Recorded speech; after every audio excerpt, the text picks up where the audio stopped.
बिस्मिल्लाहिर्रहमानिर्रहीम। अस्सलाम वालेकुम प्यारे दोस्तों, कैसे हैं आप? उम्मीद करती हूँ आप सब ठीक होंगे।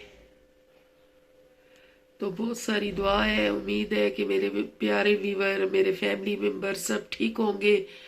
तो दोस्तों, 3-4 दिन से मैंने कोई वीडियो अपलोड नहीं की, जिसकी वजह ये थी कि अल्हम्दुलिल्लाह अल्हम्दुलिल्लाह अल्लाह पाक ने हमें अपना घर दिया है। तो हम पहले रेंट पे गए थे, अभी अपने घर में शिफ्ट हुए हैं। तो शिफ्टिंग में आपको पता है, जो अकेला बंदा होता है उसके लिए बड़े मसले मसाइल होते हैं।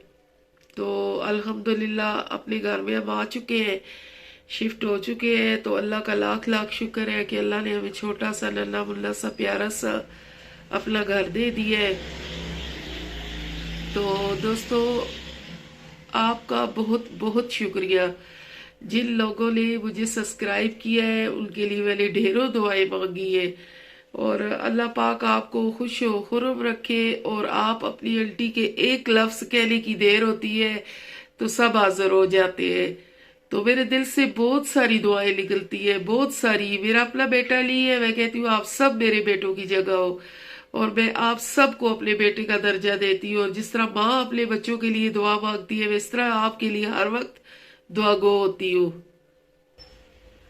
तो अपनी सुनाए, आप कैसे हैं? आप सब ठीक ठाक हैं? अल्लाह का मौला का करम हो, आप सब ठीक हो। अपनी आंटी की दुआ से अल्लाह पाक आपको खैर खैरियत से रखे। खुसूसन जो परदेश में मेरे व्यूवर है, जो परदेसी है, उनके लिए तो मैं बहुत ज्यादा दुआएं मांगती हूँ, क्योंकि वो अपने बाल बच्चे, घर बार, अपने माँ बाप से, अपनी फैमिली से दूर बैठे हुए हैं और बहुत सारी मेहनत कर रहे हैं। और उनके साथ साथ उनकी थकावट, उनकी सब चीजें आपकी आंटी बहुत अच्छे तरीके से समझ सकती है कि आप किन मुश्किलों से वहां गुजारा कर रहे हैं। तो दोस्तों, आज जो मैं टॉपिक लेके आई हूँ वो भी बाहर जो ओवरसीज हमारे पाकिस्तानी भाई गए हुए हैं वो भी मुझे सुन रहे हैं। और जिधर जिधर कोई है, मैं कहती हूँ कि मुझे सिर्फ कमेंट में ये बताएं कि हम लोग किससे फरियाद करें। हमारी पाकिस्तानी आवाम के दर जाए, किससे फरियाद करे। मैं जो टॉपिक लेके आई हूँ, महंगाई ने कमर तोड़ दी है। और इस कदर महंगाई हो गई है कि आप यकीन करें कि एक आम बंदे का जीना मुश्किल हो गया है। लोग जो है ना, वो खुदकशियां कर रहे हैं, अपने बच्चों को मार रहे हैं। आप सिर्फ मुझे इतना बता दें, ये कौन सा दौर है जिसमें 3150 का 20 किलो का थैला आटे का मिल रहा है। तो पिछले महीने, जो पिछला महीना था, उसमें हमने लाया था 1700 का 15 किलो। और अभी जो है 3150 में आटे का थैला मिल रहा है 280, 260, 300, 320, इस तरह प्याज के रेट लगे हुए हैं। सब्जी भी इंसान की पहुंच से दूर होती जा रही है। और जो मैं कहती हूँ कि ना तो हम मुर्गी के बारे में बात करेंगे, ना गोश्त के बारे में बात करेंगे। हम मेन वो चीजें, जो एक गरीब मजदूर जो मजदूरी करके आता है, तो सूखी रोटी जिसके बच्चे रोटी खा के गुजारा कर लेते हैं, वो रोटी भी उन बच्चों से छीन ली गई है। तो मुझे बताएं मेरे प्यारे व्यूवर, मैं क्या करूं? मैं इतनी परेशान हूं, सोच सोच के मुझे रात को नींद नहीं आ रही थी। मैं इतनी परेशान थी, जब न्यूज पे मैंने नया बजट देखा तो मैंने कहा ये हमारी आवाम किधर जाएगी, जिसके माशाल्लाह से 4 से 5 बच्चे हैं। वो तो ये वक्त तो हमारे ऊपर इतना कड़ा मुसीबत का आ गया है ना, कि हम कहते हैं कि चलो इतना था कि आटा हर इंसान की पहुंच में था। गरीब अगर दिन को मजदूरी करता था ना, तो वो आटे का थैला भी अगर घर में ले आए, या 2 से 3 किलो आटा ले आता था, तो वो रोटी तो बच्चे खा लेते थे। अब वो रोटी भी छिन गई है। 30 रुपए की तंदूर पे रोटी मिल रही है, और बिल्कुल छिलके की मानंद वो रोटी है। तो वो आप कहेंगे कि आंटी किस किस्म का टॉपिक लेके आई है, लेकिन ये टॉपिक गहराई का टॉपिक है। आपके पास अल्लाह का दिया सब कुछ है जो मुझे देख रहे हैं, लेकिन जो गरीब है वो किधर जाए? वो उन गरीबों का कोई, मैं कहती हूँ कोई भी, कोई असेंबली में से है जो मुझे देख रहा है, या कोई किसी बड़े ओहदे पे है तो वो बड़े जो हुक्मरान है उन तक हमारी आवाज को पहुंचाएं और उनको कहें कि खुदारा इस जुल्म को बंद कर दें, थोड़ा इतना आसानी पैदा करें कि गरीब का बच्चा सूखी रोटी से भी रह गया है। तो एक बंदा जो मजदूरी करके 1,000 रुपये लेके घर आता है तो दूध का जो रेट है वो भी 180-200 का किलो इस तरह मिल रहा है। तो वो घर में आधा किलो दूध लेगा, पाव घी लेगा, क्योंकि घी भी 600 रुपये से ऊपर किलो चला गया है।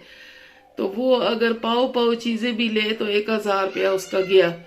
और सब्जी की तरफ जब देखेगा तो सब्जी भी खरीद नहीं सकेगा। मैं कहती हूँ कुछ भी वो ना खरीदे, तो एक आटा उसको मिल जाता था तो चलो वो आटा तो उसके बच्चे पेट भर के रोटी तो खा लेते थे।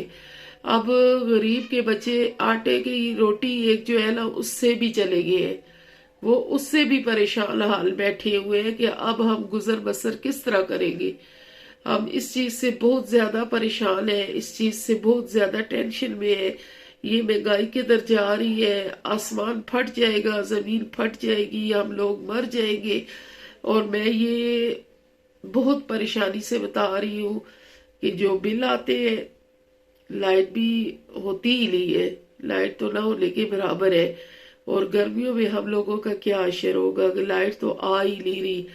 और अगर मुझे कोई सुनने वाला है तो मैं उस तक ये बात पहुंचाने के लिए वीडियो बनाई कि खुदारा गरीबों का ख्याल करें। गरीब बहुत ही मुश्किल हाल में है, बहुत परेशान है।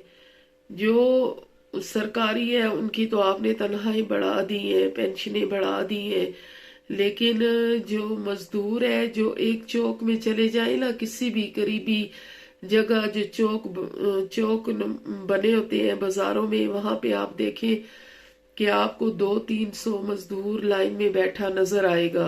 वो किस लिए बैठे होते हैं कि कहीं भी कोई काम शाम होता है, मजदूरी के लिए लोग वहां से मजदूर को ले जाते हैं। और आप यकीन जानिए कि हजारों मजदूर ऐसे वापस आते हैं जिनको दिहाड़ी नहीं लगती। तो मुझे बताएं उनके घर का चूल्हा कैसे जलेगा। और इस कदर जो महंगाई है इसने तो कमर ही तोड़ के रख दी है।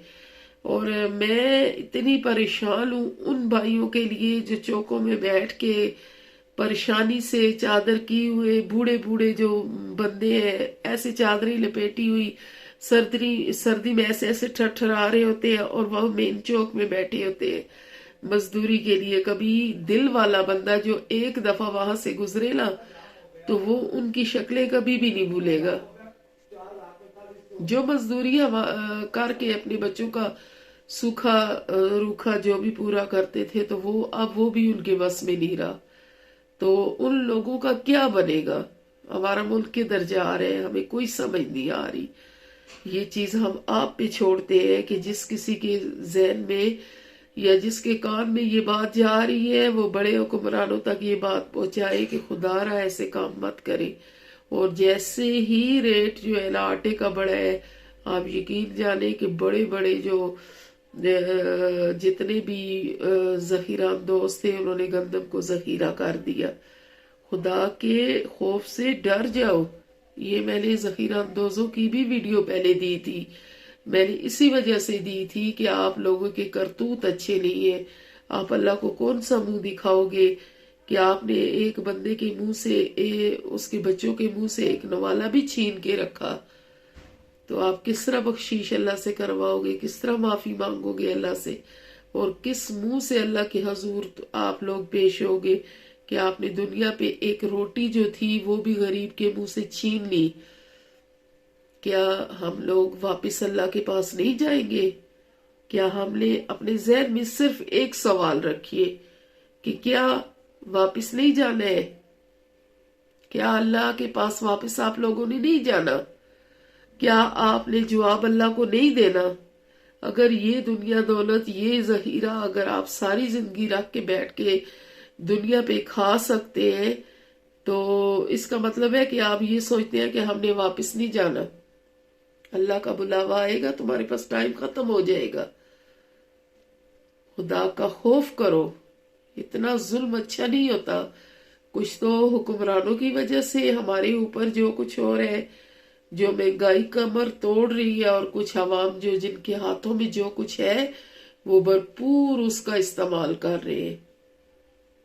जिस ये इख्तियार में जितना है वो उतना गरीब को मार रहा है। अफसोस की बात है, बहुत ही अफसोस की बात है। बहुत परेशान हूं मैं इस चीज से। तो अल्लाह पाक सबको नेकी की हदायत दे। अल्लाह पाक हमारे मुल्क में एक खास करम कर।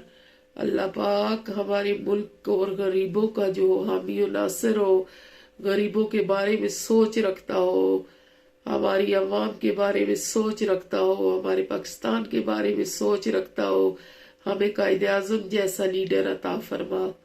अल्लाह पाक हमें इस कदर हमें मोहताज ना करके हम किसी के आगे हाथ बढ़ाए, किसी के आगे हाथ बढ़ाए। आजकल खलदान के पास जिसके पास है उसके दर पे अगर कोई गरीब बहन भाई चला जाता है तो लोग कहते हैं क्या पता ये मांगने आया है, क्या पता इसको कोई जरूरत है तो ये आया है। ये बात हरगिज नहीं है, लेकिन लोगों की सोच इस तरह की है। तो बंदा अपने किसी बहन भाई से बंदा मदद भी नहीं मांग सकता। जिसके पास है उससे मदद नहीं मांग सकता। हम अपने अल्लाह के मुहताज है, अल्लाह से मांगते हैं। अल्लाह हमारी जरूरतों को पूरा कर। अल्लाह पाक हमें एक ऐसा लीडर अता कर जो गरीबों को और पाकिस्तान को संभाल ले। तो इसी के साथ आपकी बहन राशिदा आपसे इजाजत चाहेगी, और जाते जाते आप सबसे रिक्वेस्ट है कि आप दुआ जरूर करें पाकिस्तान के लिए, पाकिस्तान के गरीबों के लिए, कि उन पे अल्लाह पाक आसानी का वक्त लाए, ये मुश्किल कट जाए। क्योंकि इस मुश्किल को कभी भी आवाम नहीं उठा सकेगी।